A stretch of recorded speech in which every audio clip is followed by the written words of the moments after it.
오늘은 기도는 변화를 만든다라는 제목으로 하나님의 말씀을 살펴보겠습니다. 오늘은 사진을 먼저 좀 보도록 하겠습니다. 사진을 준비했는데요. 저 사진은 1974년도 여의도 광장의 모습입니다. 국회의사당 하나 있고 정말 허벌판입니다. 그리고 그것을 가득 채운 158만 명의 사람들이 있습니다. 왜 이렇게 많은 사람들이 모였을까요? 민족 복음화를 위해서 훈련을 받고 기도하기 위해서 모였습니다.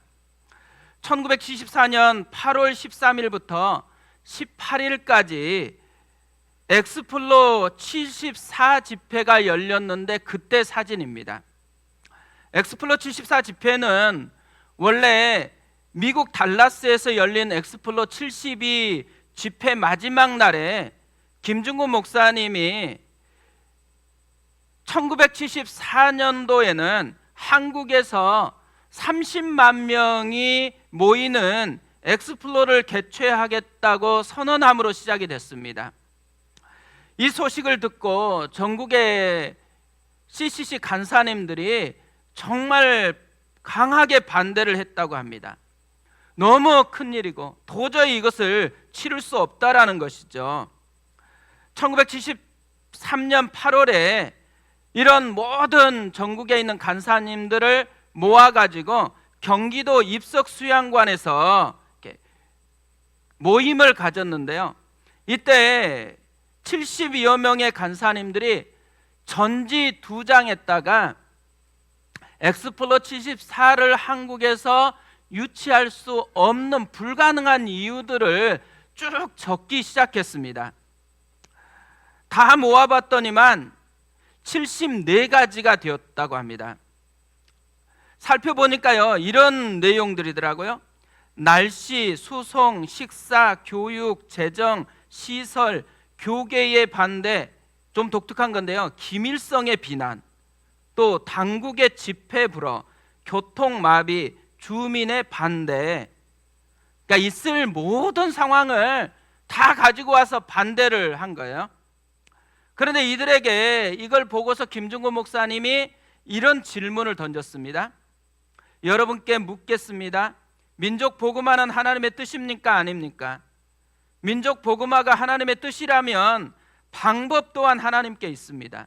인간적인 잣대를 가지고 불가능하다고 하는 것은 옳지 않습니다. 그러면서 스가랴 4장 6절 말씀을 읽게 했습니다. 그가 내게 대답하여 이르되 여호와께서 스룹바벨에게 하신 말씀이 이러하니라. 만군의 여호와께서 말씀하시되 이는 힘으로 되지 아니하며 능력으로 되지 아니하고 오직 나의 영으로 되느니라. 그래서 이 말씀을 붙들고 4박 5일 동안 금식하면서 기도하기 시작했습니다. 그리고 이때부터 기도보다 성령보다 앞서지 말자라는 이 구호를 붙잡고서 매사에 하나님께 매달리기 시작했다고 시작합니다. 그러자요, 진짜 엄청난 역사가 일어나기 시작한 겁니다. 이 많은 문제 중에서 가장 어렵다고 생각했던 게 뭐냐면 30만 명을 함께 먹여야 되는 취사 문제였대요. 이걸 해결하기 위해서 군사령관들을 만났는데 이 군사령관들이 다 포기를 권하는 것입니다. 훈련된 군대도 5만 명 동원했는데 3개월 정도가 훈련을 해야지만 되어진대요. 그런데 지금 30만 명인데 다 민간인이에요. 훈련도 전혀 안 돼 있는 이들을 한여름 뜨거운 아스팔트에 모이게 한다라는 거 불가능한 일이다라고 포기를 권했다고 합니다. 근데 이때 김중구 목사님이요, 출애굽했을 때 남자들만 60만 명에 속했잖아요. 이런 60만 명이 넘는 많은 사람들이 훈련되지도 않았는데 광야 시절을 안전하게 인도하게 했던 하나님이 계시다라는 거, 이것을 붙잡고서 동일하게 이때도 하나님이 하실 거라고 믿고 추진을 했대요. 그러다가 어느 날 기와하고 벽돌을 굽는 곳을 지나치는데 식사 문제를 어떻게 해야 될지 아이디어가 생각이 난 거예요. 이렇게 해결했습니다. 사진을 보여주세요. 보일러 스팀을 이용한 대형 밥솥을 개발해서 30만 명의 식사를 해결했다고 합니다. 진짜 놀라운 거죠. 그런데 또 하나 문제가 뭐냐면 날씨예요. 너무 뜨거운 날씨인데 아스팔트에서 진행을 해야 되는 거잖아요. 진짜 신기하게도 밤마다 비가 내렸대요. 그래서 이 비로 인해서 낮에 50도 이상 올라갔었던 아스팔트가 계속 식어졌다라는 거예요. 이 출애굽기에 불기둥이 있었고 구름기둥이 있었는데 이때 한국 땅에 그 역사가 현실화되었다라는 거죠. 공식 집계된 훈련생만 32만 3,419명입니다. 그리고 저녁 집회에는 158만 명이 모여서 기도했대요. 이때 한국 전역에 있는 기독교 인구가 몇만 정도 됐는 줄 아세요? 300만이었대요. 300만에서 11조가 되는 사람들이 모여가지고 하나님 앞에 훈련을 받고 민족 복음화를 위해 헌신했다라는 거죠. 진짜 놀라운 일은요, 이 다음 해 1975년도에 한국 교회는 100만 명이 증가를 했대요. 그리고 이때부터 매년 20%씩 해마다 성장했다고 합니다. 정말 이렇게 폭발적인 부흥, 폭발이 일어난 거잖아요. 신앙의 폭발, 성령의 폭발, 이 전도의 폭발이 일어났다라는 거예요. 저는 대학 시절에 이 이야기를 정말 많이 들었거든요. 선배 목사님들 또 간사님들이 와가지고 이 이야기를 얼마나 많이 했는지 모릅니다. 저는 이 이야기를 들으면서요, 성경에 있는 이야기가 우리나라에서 펼쳐진다라는 이게 너무너무 많이 와닿았습니다. 그리고 하나님이 지금 우리 가운데 역사하시는 하나님이다라는 이 믿음이 속에서 자라나기 시작했던 거죠. 존 F 케네디 대통령을 아실 겁니다. 이분이 위기가 찾아왔을 때 자꾸 했었던 말이 있대요. 이런 말이더라고요. 중국인은 위기를 두 글자로 씁니다. 첫자는 위험이고 둘째는 기회입니다. 위기 속에서는 위험을 경계하되 기회가 있음을 명심하십시오. 어려움이 찾아왔을 때 두 종류의 사람이 있을 수 있다라는 거죠. 위기에서 위만 보는 사람, 또 위기에서 길을 보는 사람. 어려울 때 이 어려움 속에 있는 위험만 보는 사람, 어려운데 어려움 속에 있는 기회를 보는 사람. 이 엑스플로 74 모습을 보면요, 김중구 목사님하고 간사님들은 굉장히 다릅니다.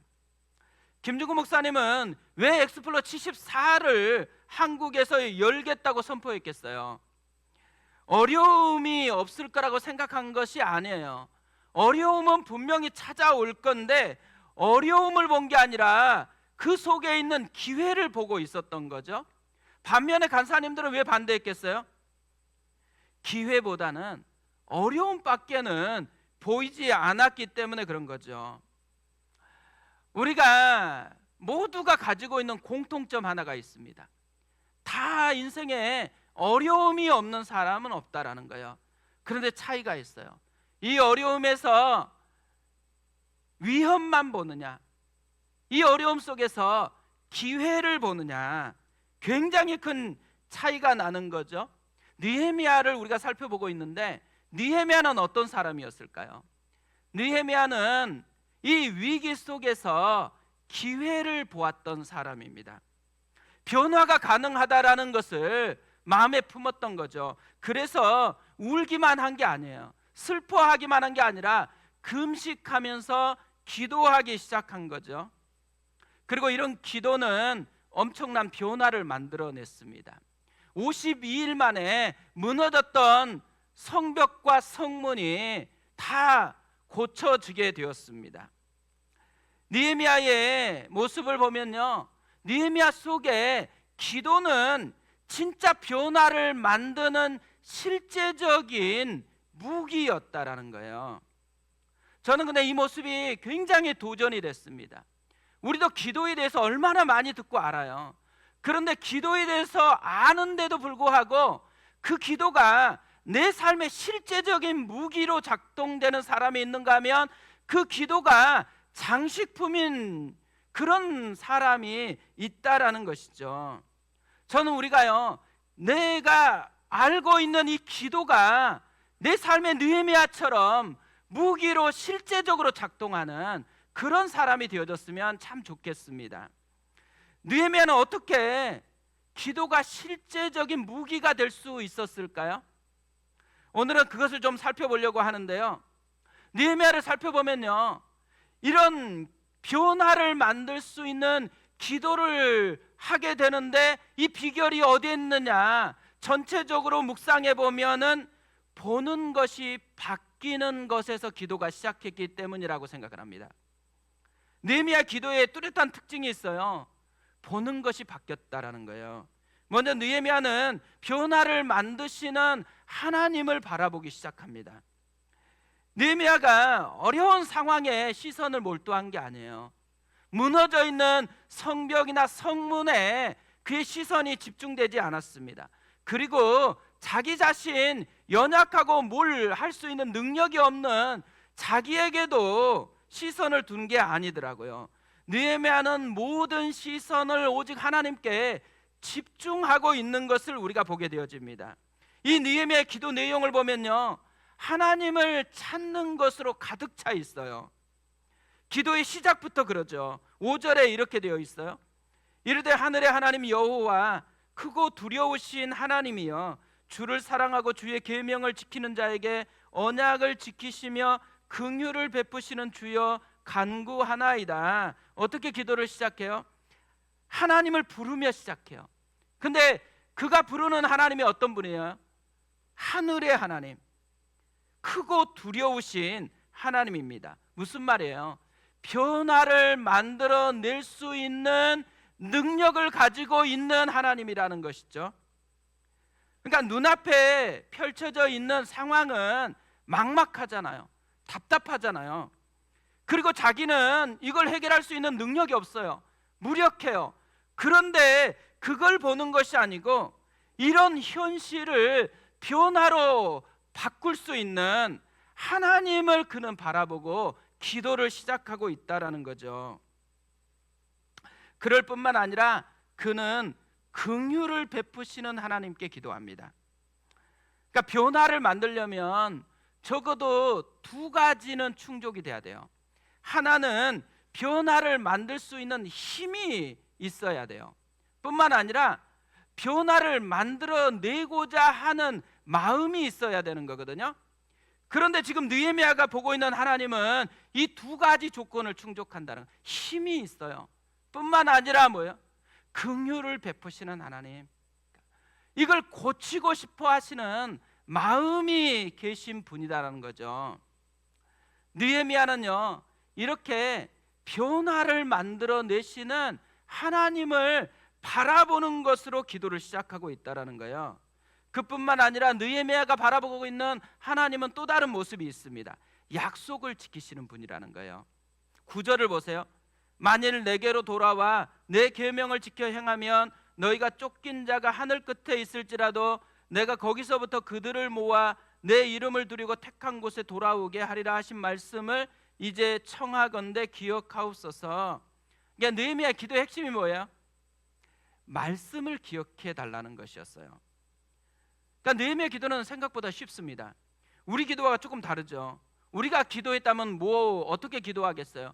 지금 성벽이 어떻게 무너졌는지, 성문은 어떻게 불탔는지, 그래서 우리는 어떻게 지금 답답한 상황에 있는지, 그리고 우리에게는 어떤 능력이 없어가지고 얼마나 힘든지, 이런 대부분 우리의 기도가 이런 유형으로 이렇게 흘러가잖아요. 그런데 느헤미야는 그렇게 기도하는 게 아니에요. 말씀을 기억해 달라고 기도하고 있습니다. 중국 내지 선교를 만들었던 허드슨 테일러 선교사님이 계시거든요. 이 허드슨 테일러의 이렇게 영향을 받아서 수많은 젊은 선교사들이 중국으로 찾아왔어요. 이들을 모아놓고 이제 선교 사역을 시작해야 되니까 이들을 격려해주는 말을 허드슨 테일러가 항상 했대요. 그런데 허드슨 테일러가 이들을 격려할 때마다 인용했던 말씀이 있습니다. 디모데후서 2장 13절 말씀이에요. 우리는 미쁨이 없을지라도 주는 항상 미쁘시니 자기를 부인하실 수 없으시리라. 뭘 얘기하고 싶은 거겠어요? 선교는 하나님만 바라보고 해야 된다라는 거예요. 자신 바라보면 망한다라는 거예요. 왜요? 변덕이 있잖아요. 상황이 조금만 힘들면 우리는 약해요. 자꾸만 힘든 것을 하소연할 수밖에 없거든요. 그런데 우리에게는 이런 미쁨이 없는데 하나님은 미쁘시대요. 미쁨이란 단어가 무슨 뜻이에요? 미쁨은 성실함, 충성됨, 이런 말이거든요. 우리는 변덕이 있지만 하나님은 변덕 없이 신실하대요. 그래서 하나님은 그분의 약속대로 신실하고 충성되게 행하신다라는 거죠.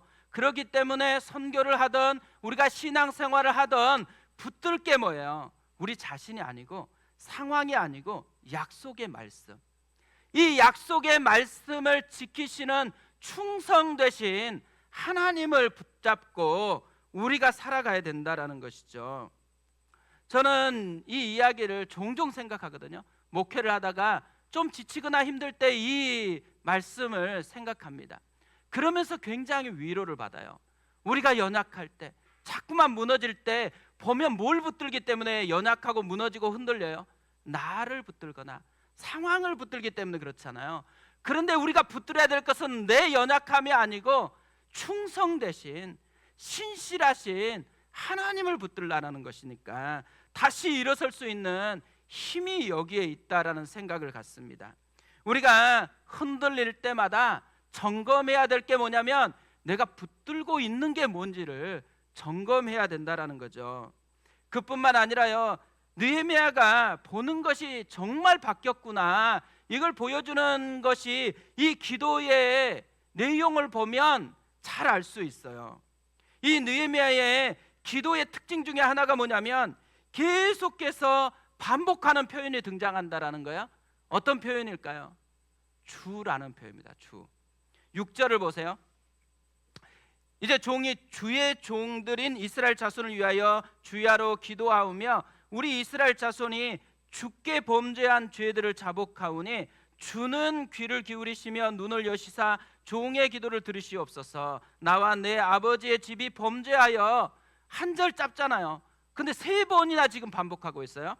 주의 종들인, 주께 범죄한, 주는 귀를 기울이시고, 뿐만 아니라 7절도 마찬가지예요. 이렇게 되어 있어요. 주를 향하여 크게 악을 행하여 주께서 주의 종 모세에게 명령하신 계명과 율례와 규례를 지키지 아니하였나이다. 3번 또 주가 나오잖아요. 주를 향하여, 주께서 주의 종 모세에게. 저 이거 보면서 우리 한국교회의 기도 특징이 생각났어요. 주여 삼창 할 때마다 주여 우리 부르짖잖아요. 그것처럼 지금 느헤미야에게는 주님을 향한 열망이 가득 차 있는 것을 보여주죠. 그래서 11절의 마지막에도 또 이렇게 기도를 하는 거예요. 주여 구하오니 귀를 기울이사 종의 기도와 주의 이름을 경외하기를 기뻐하는 종들의 기도를 들으시고 오늘 종이 형통하여 이 사람 앞에서 은혜를 입게 하옵소서 하였나니 그때 내가 왕의 술관원이 되었느니라. 지금 느헤미야의 기도를 보면 주님이 가득 차 있어요. 계속해서 반복하고 있어요. 뭘 우리에게 알려주고 싶은 거겠어요?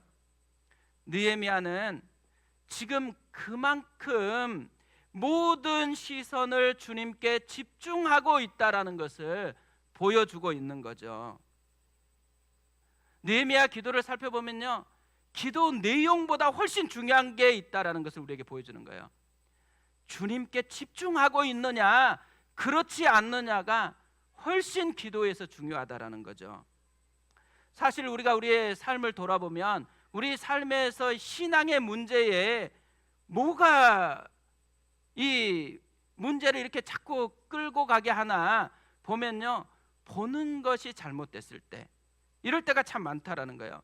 우리가 너무 환경을 보거나 내 자신의 연약함을 너무 많이 보거나 아니면 나에게 어떤 피해를 주었던 이런 다른 사람들을 많이 보거나 아니면 내가 이미 경험했었던 상처들, 이런 것들을 계속해서 꺼내서 묵상하다 보면은요, 그거에 끌려다녀요.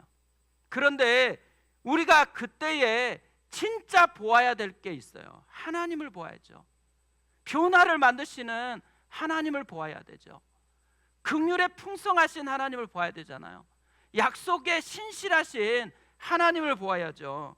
이 보는 게 바뀌면요, 염려가 담대함으로 바뀌어지는 거예요. 그래서 담대하게 기도할 수 있는 사람이 되어진다라는 거죠. 요셉의 삶을 살펴보면요, 보는 게 얼마나 중요한지를 우리에게 잘 보여줍니다. 요셉이 형제들에게 팔려서 보디발의 집에 도착했죠. 이때 보면요, 요셉이 한 가지가 나와요.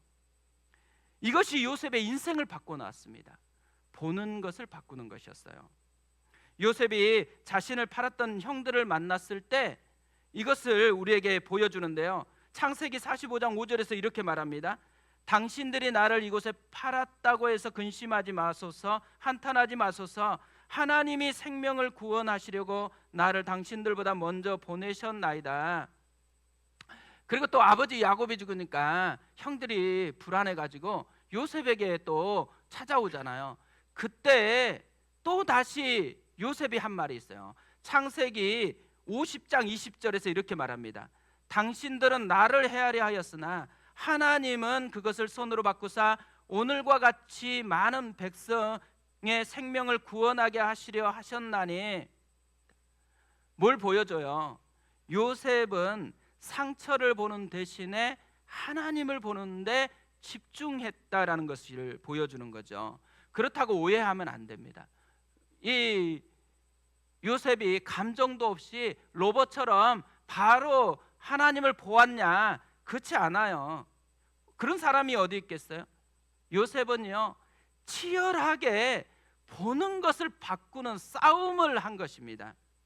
요셉의 인생 이야기를 우리가 창세기에서 쭉 살펴보면요, 요셉의 인생에서 가장 중요한 싸움이 뭘까라고 보면 보는 것을 바꾸는 싸움이었다라는 거예요.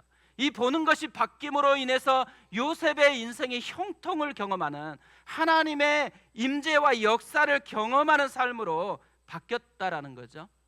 그래서 히브리서 12장 2절은 우리에게 이렇게 도전하는 거예요. 믿음의 주요 또 온전하게 하시는 이인 예수를 바라보자. 그는 그 앞에 있는 기쁨을 위하여 십자가를 참으사 부끄러움을 개의치 아니하시더니 하나님 보좌 우편에 앉으셨느니라. 우리가 히브리서 11장이 무슨 장인지 아시죠? 믿음 장이에요. 이 믿음에 대해서 계속 얘기하다가 이제 히브리서 12장 2절인 거예요. 뭘 얘기해요? 믿음의 결론. 믿음의 결론이 뭔지를 얘기하는데 예수를 바라보자예요. 신앙은 보는 것을 바꾸는 데서 결정된다라는 것을 얘기해 주고 있는 거죠. 신앙은 다른 게 아니에요. 예수를 바라보는 것입니다. 그러면 충분하다라는 거예요.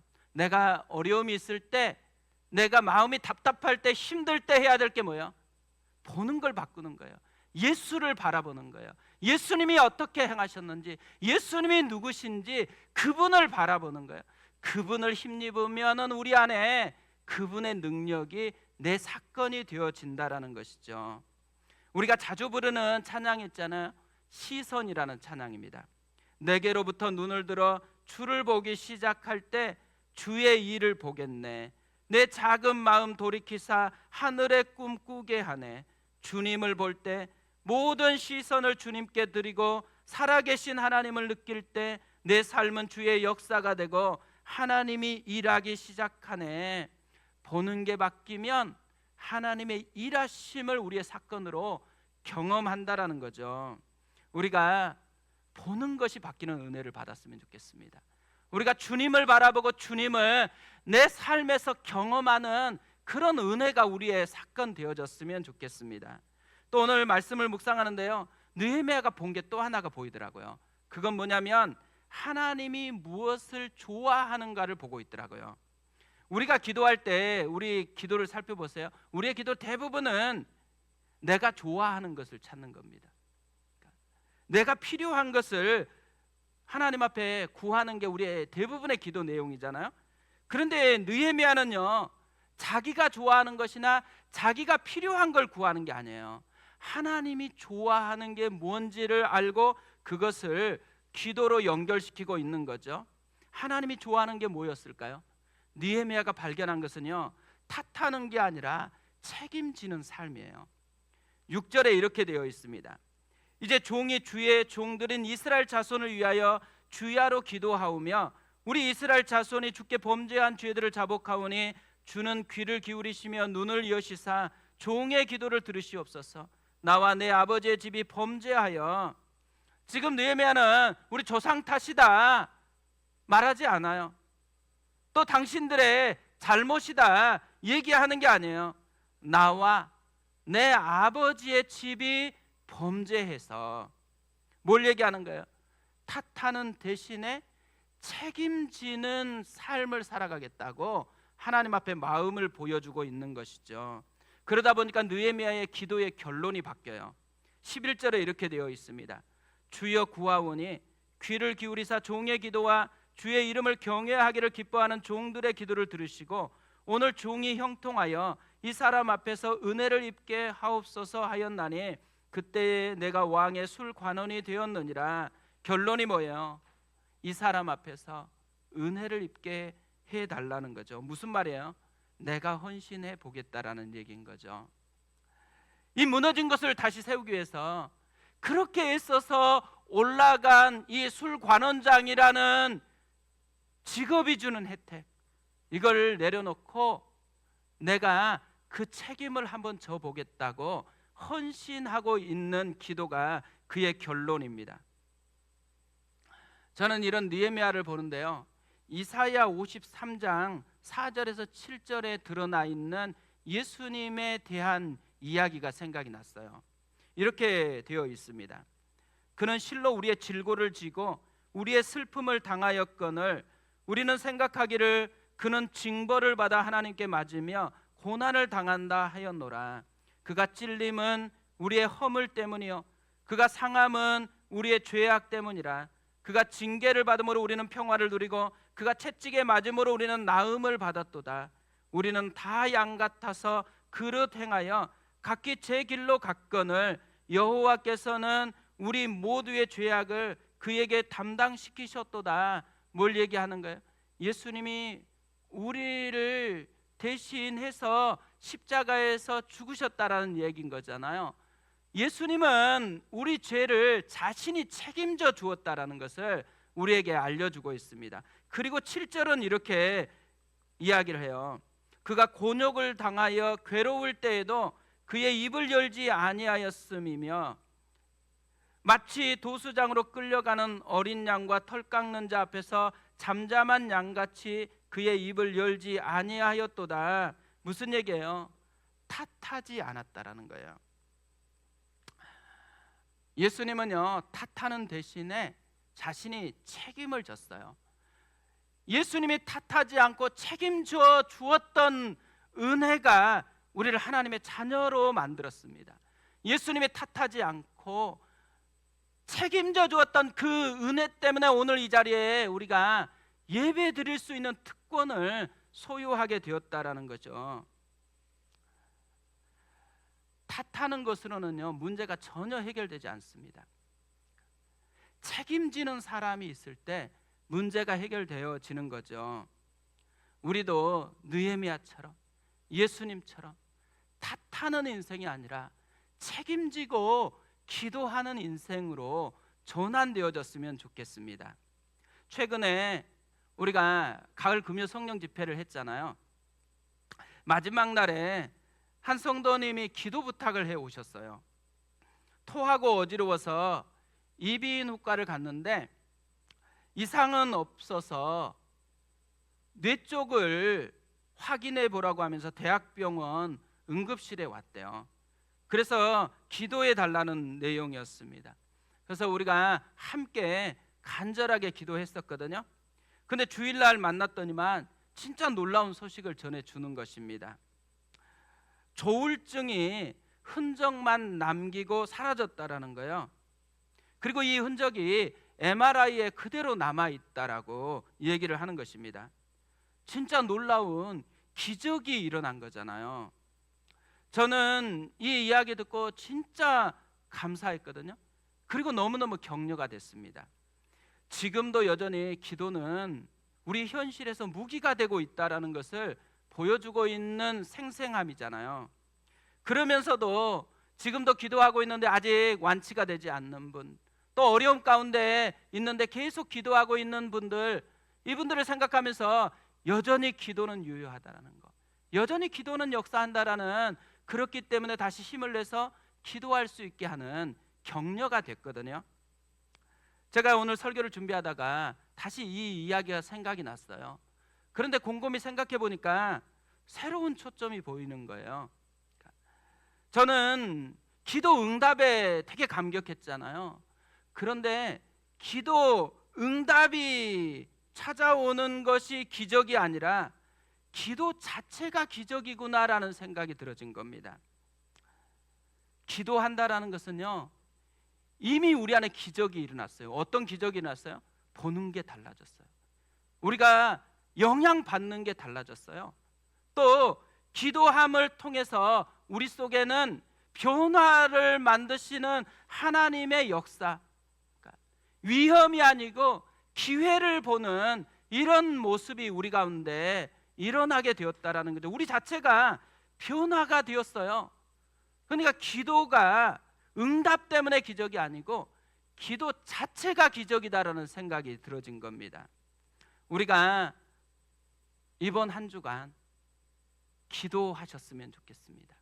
그러면서 기도 자체가 기적이구나, 이렇게 기도를 잘 안 하는 내가 기도하고 있다니 하면서 놀라워해야 돼요. 그리고 또 기도하면서도 이 기도 속에 변화를 만드시는 하나님이 우리 하나님이다라는 것을 경험할 기대를 가지고 기도하는 그런 삶 되어졌으면 좋겠습니다. 우리 그 마음을 가지고 찬양하고 기도하겠는데요, 오늘 찬양은 욥의 고백이라는 찬양입니다. 목요일날 비상 기도회를 하는데 이 욥의 고백이라는 찬양이 생각나서 찬양하고 기도했거든요. 근데 하루 종일 이 찬양이 생각나더라고. 그 다음 날도 생각나고 또 어제도 생각나고, 그래서 오늘 우리가 함께 이 찬양을 부르기를 원한다라는 생각이 들어졌습니다. 우리 하나님의 마음을 품고 기대하면서 찬양하고 기도하겠습니다.